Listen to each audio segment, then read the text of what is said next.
Hi friends எல்லோரும் எப்படி இருக்கீங்க? நான் கற்றுருக்குள்ள ரொம்ப சந்தோஷமாக இருக்கும். நான் இன்றைக்கி உங்களுக்கு ஒரு ப்ராடக்ட் ஒன்று அன்பாக்ஸ் பண்ணி காட்ட போகிறேன். நான் ரொம்ப நாளாகவே ஒரு தோசை தவா ஒன்று வாங்கணும் அப்படின்னு நினச்சிட்டே இருந்தேன். ஸோ ஃபர்ஸ்ட் டைம் நான் இண்டஸ் வேலிலேருந்து இந்த தோசை தவா வந்து ஆர்டர் பண்ணி வாங்கியிருந்தேன். இது வந்து கேஸ்ட் அயன் ப்ரீ சீசன். நான் வந்து இதுக்கு முன்னாடி அயன் வச்சுருந்தேன், அப்புறம் நான்ஸ்டிக்லாம் வச்சுருந்தேன். இதான் நான் வந்து first time cast iron use பண்ணுறேன். ஸோ குவாலிட்டி வைஸ் ரொம்பவே சூப்பராக இருந்துச்சு. நான் இது முக்கியமாக வாங்கினதுக்கு மெயின் ரீசன் என்னென்னா ப்ரீ சீசன் அப்படிங்கிறதுனால.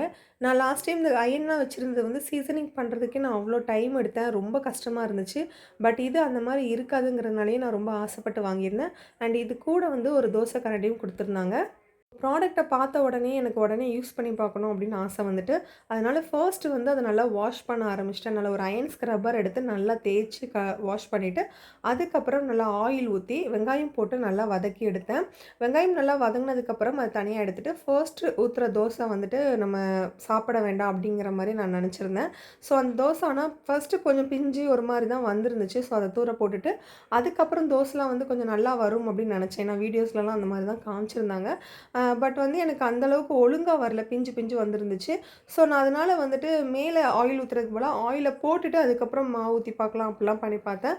அப்படியும் எனக்கு பிஞ்சு பிஞ்சு தான் வந்துட்டு இருந்துச்சு. மீடியமில் வச்சு சுடாம சிம்மில் வச்சு சுட்டதுக்கப்புறம் ஹீட் ஈவனா ஸ்ப்ரெட் ஆகி தோசை வந்து பியாம நீட்டா வந்துச்சு. ஒரு 5 தோசைக்கு அப்புறம் நான் சுட்ட எல்லா தோசையுமே ரொம்ப நல்லா வந்துச்சு.